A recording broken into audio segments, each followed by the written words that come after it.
Welcome to Coffee. Whoop. Let's try that again. Well, hello, everybody, and welcome to Coffee with Kenobi's Facebook Live every Monday night at 8 o'clock p.m. Central Standard Time. I am your host, Danzi, thrilled to be talking Star Wars with each and every one of you. Well, what a fun show tonight. We're going to, looks like we've got a lot of our friends here, which is wonderful. So let's go ahead and bring in Minta. Hello, Minta. This is the way at CWK Day. She's always the first one, so thank you, Minta, for always being first one to class. Excellent. Very happy Monday to you as well. Good to have you back on the show. And of course, Blake is here too. What is up, Blake? Chris is here. Hello, Chris. What's up, man? Good to have you back on the show. Terry is here. Welcome back, Terry. Terry, let me know. Send me a message. Tell me when you're going to go to Galaxy's Edge because I'm going to try to help prepare some stuff for you. Ross, back in the saddle. Hello, Ross. Ross, and I have a really fun experience plan that we're going to share with you on a future show for sure. Jason is here. Hello, Jason. Glad to be here with you as well, my friend. Always good to have you here. Hello, Luis. I am ready. I'm ready for your top 5 and having you on the show. Jamie is here, of course. Hello, Jamie. Good to see you, my friend. Mason is here. Hello, Mason. Mason and I rewatched The Bad Batch actually not that long ago to get even more prepared for tonight, so we're excited to talk about The Bad Batch tonight. And Daniel is here. Daniel just got his Obi-Wan Kenobi apparel officially approved, and he is ready to go for the Rebel Legion. Go to the CWK Cafe and check out Daniel's amazing work. It is pretty breathtaking. Kudos to you, Daniel. Congratulations again. All right, on today's show, we got a lot of fun coming your way. We're going to be talking about, of course, your top 5 favorite moments from Rescue on Ryloth. I have a video interview with Vanessa Marshall that I did last week as part of a Star Wars virtual press event. And then you may have seen them, but we've got some CWK Live tees that are going to be fun as well. All right. So let's go ahead and jump right into the show. As I said, we've got a lot of fun stuff planned for you. I'm interested in hearing how everybody's week was. I'm certainly interested in hearing what you thought about The Bad Batch. But before we jump into The Bad Batch, let's take a look at what is brewing in the world of Star Wars this week. But before I do that, I'm going to keep talking like I am saying something radio-like because I'm getting rid of these logos. Okay, logos are gone. What's brewing in the world of Star Wars this week?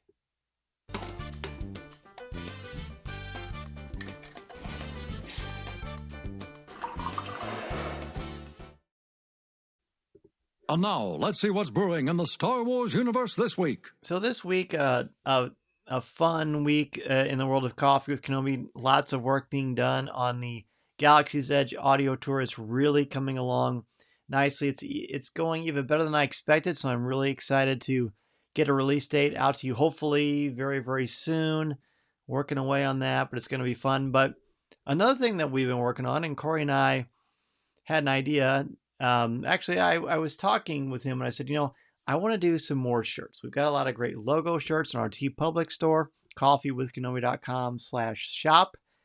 And those are fun, but I also want to do some more just regular shirts with some fun stuff on them. And so I made a mock-up of a CWK Live shirt, and it was fine. It was blue and white, and it was fine. And then Corey goes, you mind if I take a shot? And I said, of course. Corey, the award-winning designer and co-creator of Coffee with Kenobi. So he sends me over this. And he says, what do you think of that? Well, I like that a lot better. That looks a lot better than what I had planned. So we've got 2 options for you. You've got the blue shirt with the live in orange, and you've got the orange shirt with the live in blue. I really like them. We ordered them right away, naturally. Mason and I will be sporting them on a future Coffee with Kenobi. I'm just waiting for it to be shipped to me, and hopefully it won't be too much longer before I'll get to do that. And the TeePublic shirts, if you've ever had them before, they're very soft. They're very nice, durable, comfortable shirts. They don't have tags, which I always am a big fan of. I'm really happy with them. So Minta is a fan. She says, ooh, yes, I felt the same way when I saw Corey's design. He's so gifted. And thank you, Blake. They look great. They would look great on you, and it'd be a nice present for your wife as well, Blake. So get on that, buddy. What are you waiting for? Daniel says, loves blue. Thank you. Thank you, Daniel, for saying that. I like the blue as well. I want to say for the orange ones, for some reason on TeePublic, when you go into their store, they do this thing where they don't let you pick a default option on the actual website of orange. So it says CWK Live orange shirt, but the picture is gray. Don't let that fool you. What you do is you click on the actual shirt, and then it lets you select gray or orange. So click on the orange, and it will look just like it does on the right here if you decide to go that route. Okay, so I wanted to share that with you. I think that's a lot of fun. No, it is not a Giants shirt, Ross. We are Cubs and San Diego Padres fans here in this household, right, Mace? Vi Marati, no, I can go that, but I like, how about CWK Orange? How about that? I think that makes sense to me. Yes, yes, yes. All right, so there's the one. And now I want to share with you, obviously we're going to talk about the Bad Batch tonight as we do. And gosh, there's only a couple episodes left of the first season, and I've had a lot of fun with it. I've had a lot of fun sharing it with you each week. And Mason and I have been talking. Mason has kind of become the junior executive junior producer of Coffee with Kenobi. He and I have been planning some topics and some fun shows for after season 1 of the Bad Batch. Luis, definitely, if you want to get one, my friend, I would love to. I think you look great in it, of course, styling around. But go to coffeewithkenobi.com/shop, and that is how you can get yours. So we're going to be talking about Rescue on Ryloth. But before we get to that, I want to share with you the interview I had with Vanessa Marshall. Now, when you do these Star Wars virtual press events, there's usually a lot of us from fan sites and podcasts and blogs and things like that. So we all get a couple of chances. I was lucky enough to be able to ask Vanessa a couple of questions. So I took just her video and mine and combined them into this so you could see the questions that I got to ask Vanessa. I've met Vanessa several times. She's been on the show before. She's a really cool person. And I think that shows up definitely in this interview. So I'm going to share that with you. Mary says, looking forward to hearing Mason's ideas for shows. Yes, Mary, you will be very happy for them. Okay. Speaking of happy, let's go ahead and I'm going to share Vanessa's interview with you right now.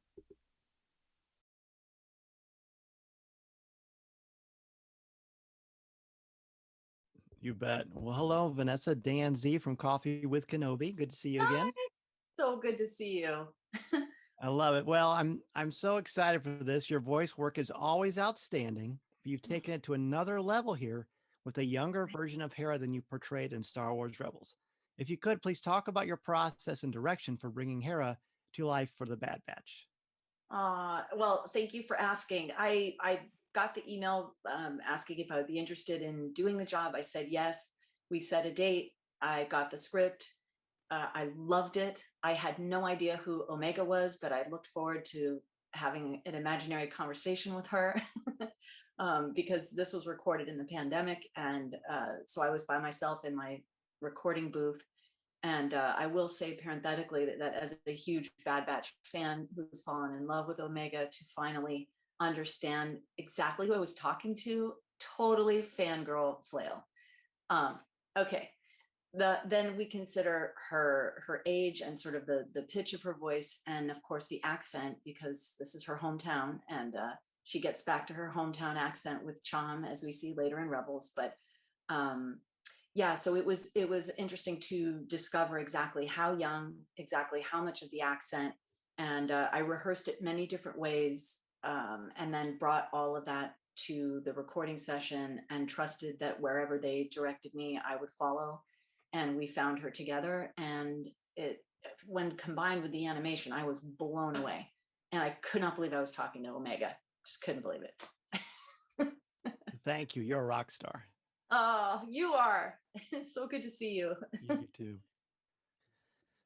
Wonderful. Well, Vanessa, one of the best things about Devil's Deal was, of course, the reintroduction of Hera, but talk about the beautiful metaphor of flying in this episode and what we learn about Hera through it. Yes. Well, as I've said, my dad is a pilot and I've flown with him before. And, it's interesting. My dad, he worked at NBC for many years as a news reporter. And when he retired, he said, I was in the Air Force, but I only worked for the radio station there. I never got to fly a plane. And I dared him to learn how to fly. I did not expect him to not only learn how to fly, but learn how to fly an open cockpit biplane and do hammerhead maneuvers over Kern County. I mean, my dad is out of control. And but having said all that, equally there is a spiritual element to it that he always taught me, that it's important to get perspective on the earth below, and that there's nothing like flight to help you uh, really see things as they are. And so when she says that specs are only half of it, that flying is about the feeling, and that ultimately it helps her feel free. For a teenage girl to understand that, to me, spoke volumes of exactly why she had the capacity to become a really great pilot. Um, and when I did Wings of the Master, I dedicated that episode to my father, and it meant so much to me, and in turn it meant a lot to him, because he knew that all of those words, once again, they nailed it. um, that is the value of flight for many pilots, is that sort of feeling of freedom. And I'm grateful that they echoed exactly what she said in Wings of the Master, that she used to look up to the sky and feel free. When we got to see that here in Bad Batch, it was just beautiful. And I love that she was having a conversation with another female character. For me, these girls imagining their lives in ways that perhaps they don't often consider, in terms of Hera is, you need to be a good girl and stay on the ground, or whatever it is, that they have the capacity to realize their dreams. I think it's really important to see that, and that they support each other in that. And there were no haters. There was no hater energy. Like, they're like, oh, you get to live on a flight, you get to live on a ship, oh, I've always wanted to do that, or whatever it is. And that they could dream together. I think that that's really really powerful, and I'm grateful that they model that for other young girls, or for humans in general. Amen. Yeah, Yeah, inspirational, beautiful, and it passes the Bechtel test. there you have it. Yes. And for my money, Hera is still the best pilot in the Star Wars galaxy, past, present, or future. Okay. Woo! That's high praise. Thank you, sir. You bet. Thank you.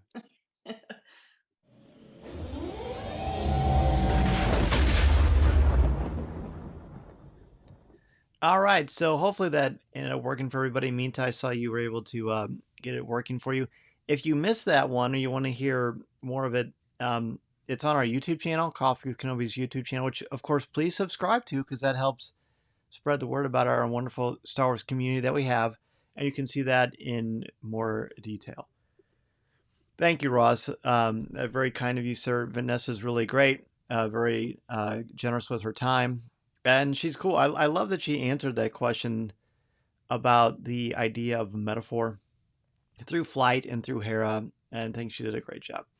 Jason says, that was really cool. Thanks for showing it. I loved hearing it on the podcast too. Well, thank you, Jason. My pleasure, buddy. Again, if you want to see that again, the clarity wasn't great because I had to take and basically shrink out the videos and expand them so it'd just be the two of us, because when you do these things, you're encouraged not to share audio from other people naturally if you didn't get their permission. I didn't get a chance to talk with everybody and get their permission, so I just showed mine, and that's how that worked, the way that did a little behind the scenes for you there.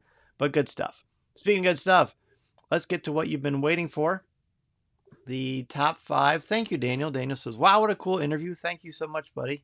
Happy to share that with you. And anytime we get a chance to participate in those things, I'll be sure to share those with you here, as well as on our YouTube channel and all the other places that you can find Coffee with Kenobi.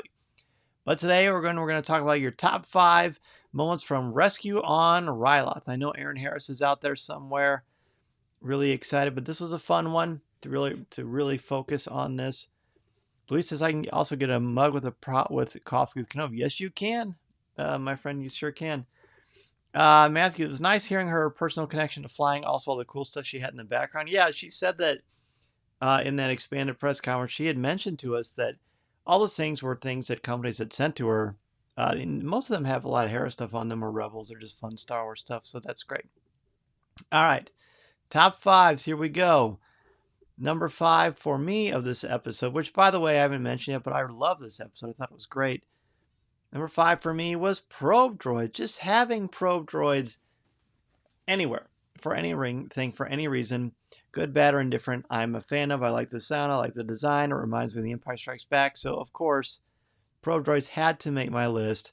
How could I not put them in there? Number 5 for Mary Omega to Gonky. We're defective too. I like that. And I like that she called the Gonk Droid Gonky. I don't remember hearing that before. If somebody, feel free to let me know. That was a fun moment too, basically saying, what's he talking about? We're all defective too. I like that. Number 5 for Ross, same thing. Don't worry, we're defective too. Omega trying to put Gonky at ease after Hunter refers to the Gonk power droid as a defective unit. Yeah, and there's a little bit of irony there too, isn't it? Because technically Hunter and Clone Force 99 are defective, but of course we know that they are pretty powerful and pretty significant. No such thing as defective when it comes to a person.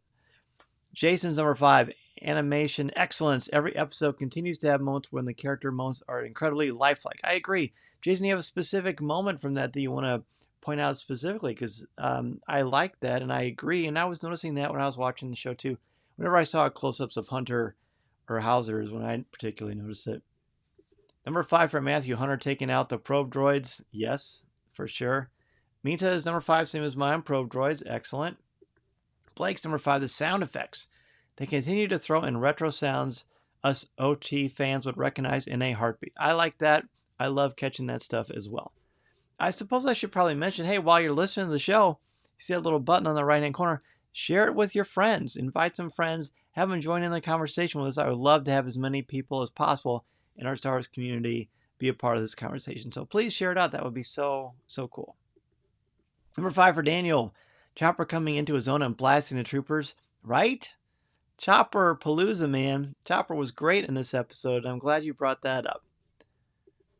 Jason, Rampart standing up from his desk and Hauser putting on his helmet before going out to speak to his troops, which I think is symbolic. I still think that when the clones put on their helmets, they're doing something that they want to hide any personal, vestment into. Because to me, they're a little bit ashamed of what they do. Not the ones that have the chips. They just have that because they want to try to lose their identity, because that's probably what Palpatine wants. But I think there's some interesting symbolism there. Can this whole episode be one of the top 5? Interesting. You know what? If you want to, you should. I like it, Matthew. Number 5 for Mason is when Hunter takes out that probe droid. He loved that part. I love that part. It's just a cool, quick action sequence. Makes quick work of the probe droid, and I liked it so much that it was Mason's number 5. It's my number 4, Hunter versus the probe droid. I love it. Of course it did. Unfortunately, there's not enough probe droid stuff in this for me to have every one of my top 5 of probe droid, but I did my best. Cool. What does everybody else have for their number 4 of this one? Of this episode, Rescue of Ryloth. We're going to do a much more in-depth conversation and review of that later this week. Have that out for you on Thursday, and I can probably share the news that our guest co-host for this week's show is going to be the one and only Blake Weaver. So Blake, I'm looking forward to hearing more of your thoughts about this episode. Number 4 for Ross, Chopper being Chopper, sneaking around, destroying droids, attacking clones, booster rockets, and flailing arms. Authentic Chop is on full display, right? He was so fun, wasn't he? I got a big kick out of him. That was great stuff. Jason's number 4, text one-liners. He's hilarious, and he doesn't even mean to be funny. That's true, and I think Tom's going to probably talk about that on the show. Number 4 for Minta, Omega and Harris flying a stolen ship. Yes, that was pretty cool. I like that it was an impromptu plan, very much a harbinger of what Hera's going to accomplish and how she's going to be when she is Spectre 2, right? That's going to be fun. Mason's number 4 is Chopper's very first appearance right away in the episode. His quick little comments, which are hard to understand, of course, but that's by design. And seeing him for the first time was really, really fun. Number 4 for Matthew. Crosshair knowing that the attack was a diversion was cool. Crosshair kind of was a little more compelling to me in this. Usually I just think he's frustrating, but I liked him in this one a lot. He's a good foil. Number 4 for Blake. Omega convincing Hunter that saving Hera's family was worth the risk. I like that too. Cool to see her standing up for what is right. Hopefully that rubs off on Hunter, and I think that it did. Mary's number 4, Hauser and other clones laying down their weapons. I hope we see more of the clones who are not following the good soldier's order. And like you, Mary, and so many of us, I can't wait to figure out what is Hauser doing or not doing that is able to resist this? Or did they just turn off the button for Order 66 and when it's already on, if you had it, it's there? I don't know. I really don't know. And I like, as many of you know, I like not knowing. I like having to kind of break it down and then just see when they're ready to reveal it to us. Number 4 for Daniel, Omega stating we're defective too when repairing the Gonk droid. Yeah, that was great. That was great. Thank you, Daniel. Thank you, everybody. All right, so I mentioned my 4. I mentioned Mason's 4. Let's go ahead and jump into number 3. Number 3 for me was Chopper stealth mode. Right away, when they start to initiate the plan, there's this row of astromechs, imperfect single file, and then here comes Chopper. He wheels around to the back, and he just kind of hum-dums along and does his thing, and I just got the biggest kick out of that. It was very much reminded me of some of my favorite little quick moments from Rebels. You know, again, what a great show that is. So that was fun. Number 3 for me, Chopper doing what he does best, kicking droid can and trooper butts alike. Oh, that is very well said. Yes, Mason and I got a lot of fun out of Chopper in this episode. Number 3 for Ross, Crosshair understanding the real plan by the Bad Batch, but he seems to keep struggling. Is he committed to impressing Admiral Rampart, or is he questioning the side that he is on? It's still hard to tell. That is hard to tell, and maybe next episode will be much more of an eye-opener. We shall see. Jason's number 3, the rescue plan and refinery infiltration. That plan had Star Wars Rebels and the Ghost Crew written all over it, especially Chopper. Yes, it did. It was cool to see how they're going to start working together and the seeds of this being planted and how that will pay off when Hera leads the crew of the Ghost. Number 3 for O'Mary. Omega standing up to Hunter when he wants to leave Ryloth without helping the Syndulas. She is really growing up. And right before our eyes. Pretty neat. Really, really neat. I'm just so glad Hera's in this show. Number 3 for Matthew, Chopper taking out the other droid. Yes, that was fun. Certainly won't be the last time we've seen him do that, but it always puts a smile on your face. He's just no nonsense, which I like. Blake's number 3, the goodbye between Hera and Omega. Very hard to see Omega not being able to be a kid and have friends stay. Yeah, and that's what I was thinking. It's probably the only time, at least that we've seen, where she had a peer, like the same age group, similar interests, obviously. And her saying goodbye. I mean, she loves her brothers, and we know that, but it's still got to be hard to be on that ship like that. So that is a good one. Mason's number 3 is when Chopper is running around, shocking all the clone troopers, especially those 2 he shocks right away. And then, you know, again, we laugh, we giggle, and Chopper's just so effective. And they underestimate that little astromech all the time. I'm looking up, and I've got a couple of astromech versions of Chopper in a 3 3/4 inch scale. I wish I bought an extra one so we could open it. I think Mason has one that was open. We'll have to play with that tomorrow, Mason. That one's really fun. Okay, Daniel says in his number 3, the showdown with Hauser and Crosshair with Admiral Rampart, if stairs/looks could kill. Yes. And boy, Admiral Rampart really was a poopy face. I think that's fair to say. Mason, would you say he was a poopy face in this episode? Very arrogant. Very arrogant. Let's go ahead and jump into number 2. My number 2 is hands up. When those troopers show up and point a blaster at Chopper, he just puts his little hands up and makes his little noises, and I just love it. I mean, the first 2 of mine were about probe droids. These 2 are about Chopper. Hey, what can I say? There was a lot of good moments in this. And this was a really fun, joyful episode, I thought. As far as like the stuff related to Rebels, I think. Matthew, number 2, Hera and Omega stealing the ship, allowing Hera to fly for the first time, which was glorious, I would say. Meantime, Omega calling the Bad Batch her brothers, and I love when she says, we're defective too. I like that too. It was very symbolic and shows the kinship and how she's able to rise above all the time. See people as people. Number 2 for Ross, Hera's strategic plan and Omega's ability to adjust on the fly while attacking the refinery. Hera's first flight of rebellion is a wonderful moment, even if it's not the smoothest. Yes, she always wanted to take off and land, and she got her chance to do that, didn't she? That was a neat little moment, almost like when Han first goes into the cockpit of the Falcon. Jason's number 2. Captain Hauser exemplifies everything I love about the clone troopers and gives me some hope that some clones can retain at least some of their agency after Order 66. We'll see. Yeah, it does feel like Palpatine completely robs them of that, but I don't know. Hauser is so interesting. Number 2 for Mary, Hera's message for help that a new hope lay a moment, you're our only hope. Ooh, good catch. I didn't think about that. Number 2 for Blake, Crosshair overall at this episode, the tension he created throughout really made him move up on my bad guy list. I agree. I said this a little bit earlier, but I found him frustrating for most of this series, and then I kind of was intrigued by him. Just the fact that he was fooled and that he was, instead of going into arrogant, take care of business, cold-hearted mode, he seemed a little more contemplative, and I really like that. Aaron's here just for a second. Aaron, good to have you, man. He says, recording a new episode tonight. It was a great episode. Chopper was awesome. Loved seeing Hera flying. Hauser is now one of my favorite clones right up there with Rex. Chopper, electrocuted droid, and 2 clone troopers. Love the Bad Batch in action, and Chopper was in it. Yes, Aaron, thanks so much, and certainly love and prayers to you this week, my friend. I know you've been struggling with some stuff in your family, and we're just rooting for you, my friend. But glad you can make it to share that with us. Matthew says, I wish you could build a chopper at Galaxy's Edge. Matthew, amen to that. If you could, Mason and I will be booking our plane tickets right now and going down there and do that because that would be cool.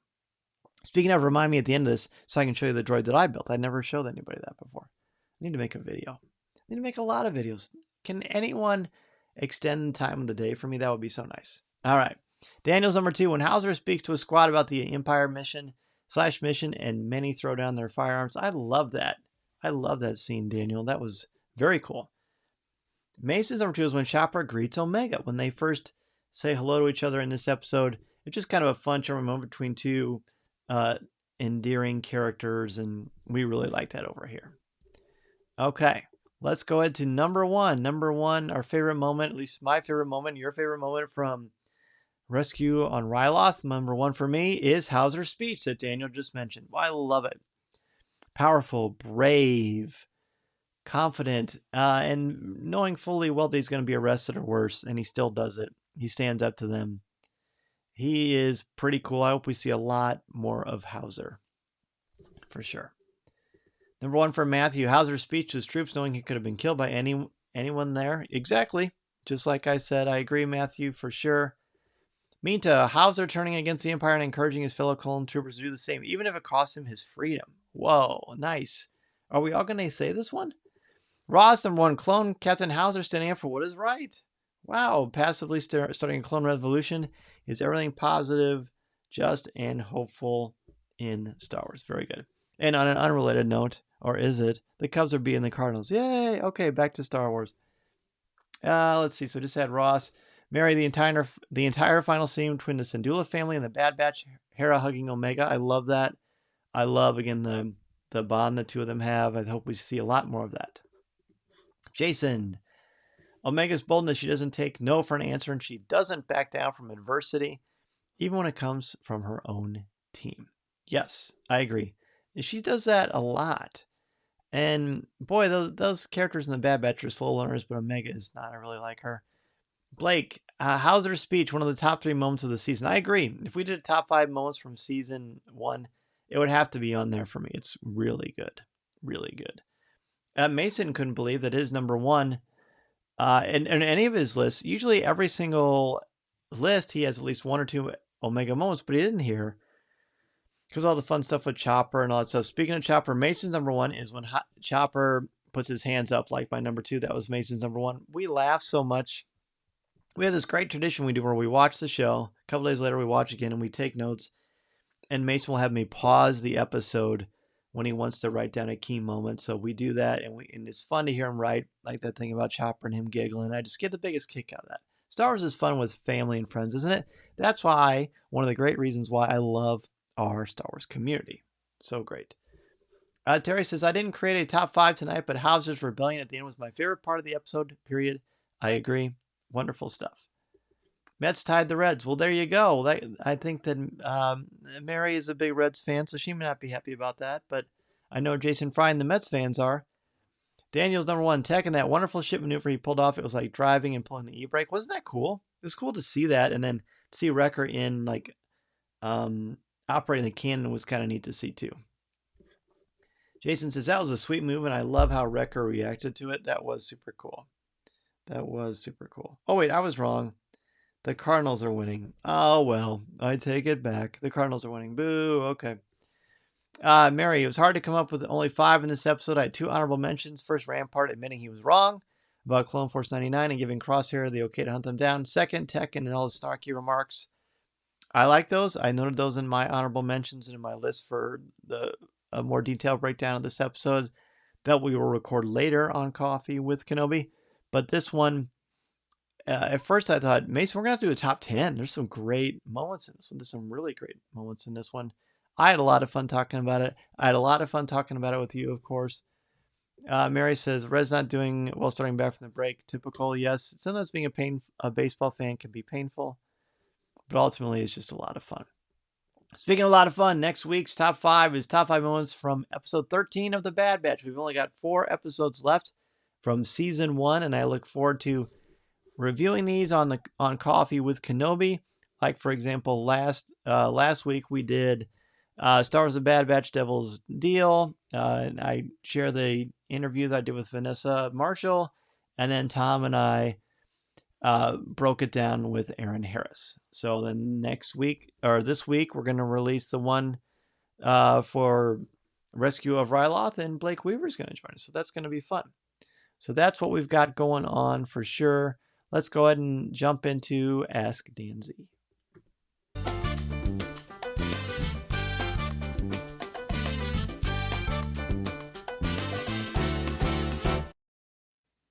Wow. Watching those clips, man. A lot of fun memories. As you know, I traveled for a couple weeks ago to Galaxy's Edge, hoping that things are safe and well, and then people can travel, because I hope to meet all of you at Celebration. Next year, of course, I will be there, and a lot of other fun Star Wars events, Galaxy's Edge, what have you. So hopefully everybody is doing well, staying safe, and all that good stuff. This is when I would love for you to ask me any questions if you have any. Reminder for your droid that I built. Thank you, Terry. I'm going to get that droid right now. It'll take me about 2 seconds. All right, so here it is. I love this thing. He's super fun. And you can buy like some replacement parts. And I got a bunch of orange ones to replace here and over here as well. So Mason and I'm gonna try to do a video of this thing because I think it'll be fun to record a video of. But the process of building a droid is great, great fun. The number one thing is still building a lightsaber at Savvy's workshop, but this is great, great fun. There you go. All right. Let's see. Do I have a favorite Hera collectible? I do. In fact, and it's right here. It's this. It's a Hera Vinylmation. They had them at the D23 Expo. It was like either got this one or Kanan. I think out of 4 out of 5 were Hera. 1 of them was Kanan. I got the Hera one, and I love it. I love the Vinylmations anyway. They basically all have the Mickey Mouse shape, but then they paint them differently, and yeah, I like that one. I think that one's pretty cool. All right. Good question. Matthew says, love the episode reviews. Would love to chat Bad Batch with you one day. Matthew, that would be great, buddy. That would be so great.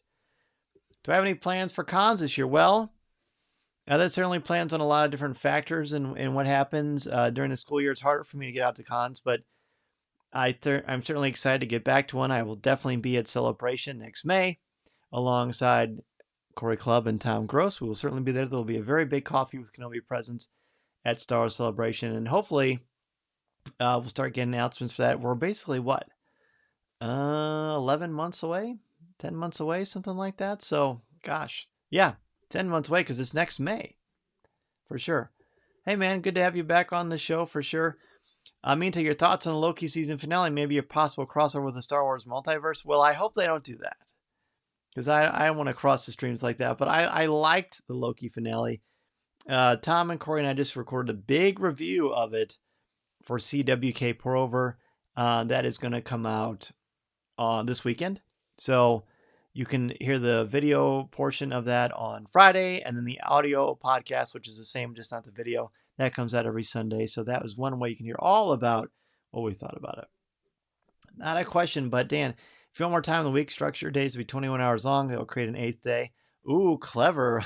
I'll look into that. Maybe Deanna and I can figure that out.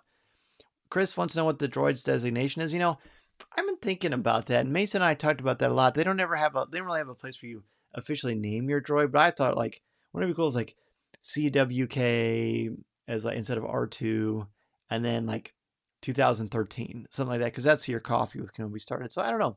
I'm open to hearing requests on that.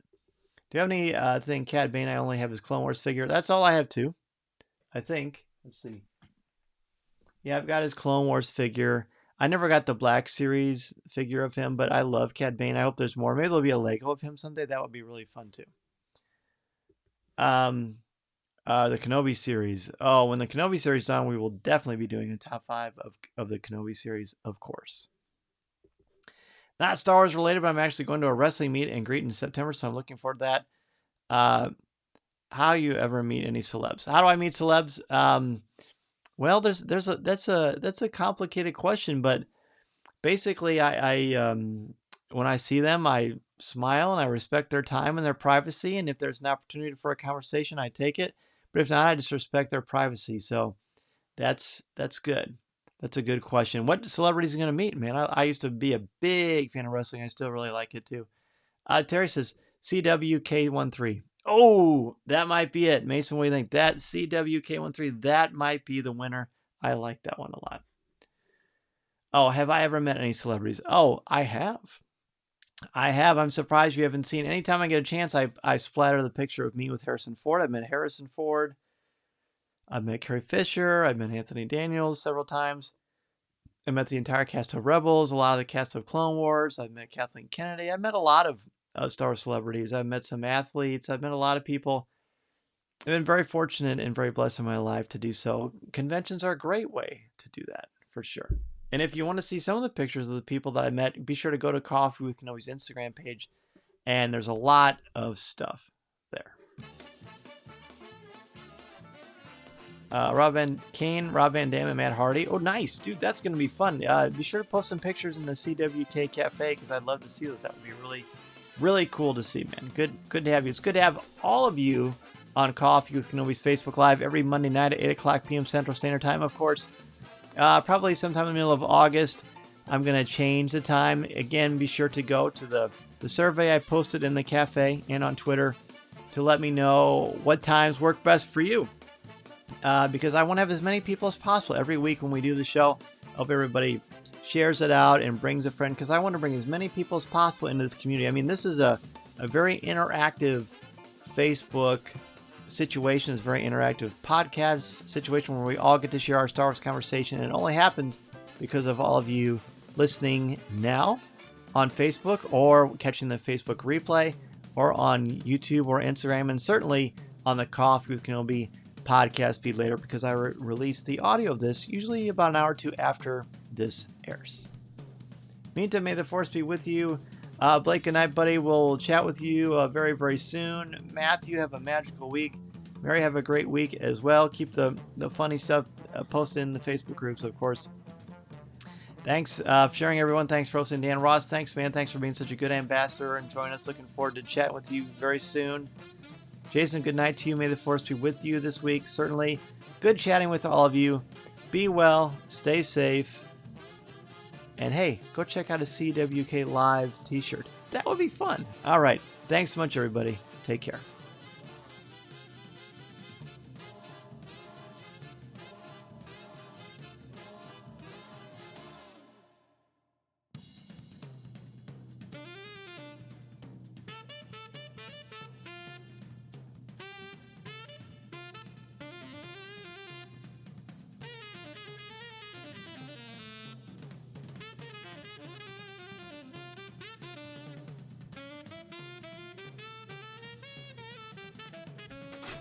Guess what Mills did for the Cubs?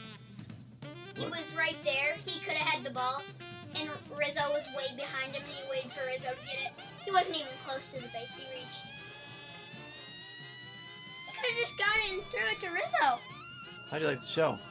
Good. Really cool to see the Vanessa interview? Mm-hmm. Good. Nice one, good. Oops.